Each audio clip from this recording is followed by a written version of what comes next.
संख्या लागते.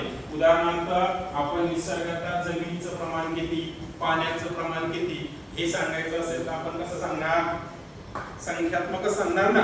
तुम्हाला माहिती आहे आपल्या पृथ्वीवर जमीन आणि पाण्याचं पर्सेंटेज कसं आहे, जमीन किती टक्के,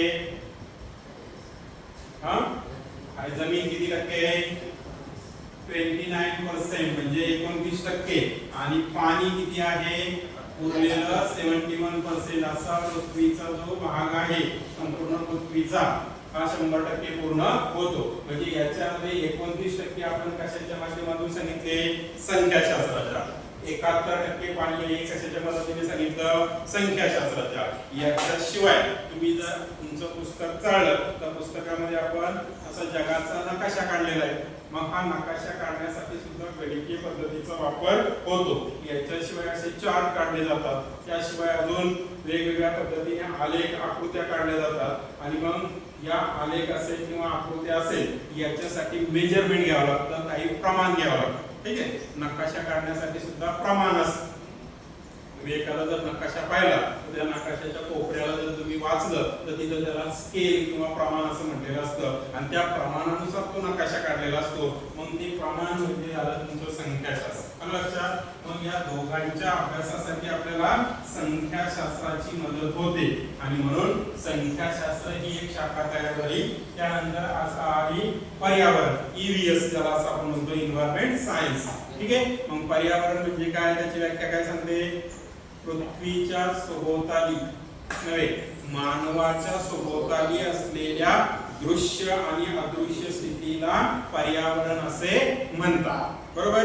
मग माणसाच्या आजूबाजूला जी दृश्य आणि अदृश्य स्थिती आहे, दृश्य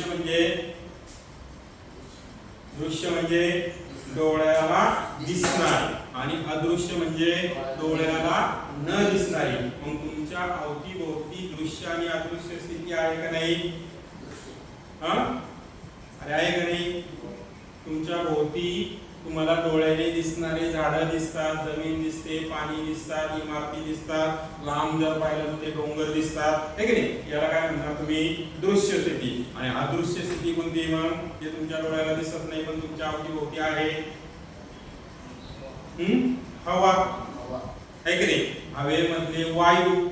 आता तुम्ही इथे जरी बसलेले असला तरी तुमच्या नाकातून फुफ्फुसामध्ये श्वासोच्छवासाचं काम चालू आहे, ठीक आहे. त्याच्यातून हवा आतमध्ये जाते, शरीरातलं फुफ्फुस काय करते, मग त्यातला ऑक्सिजन शोषून घेते आणि कार्बन डायऑक्साइड काय करते, बाहेर टाकते.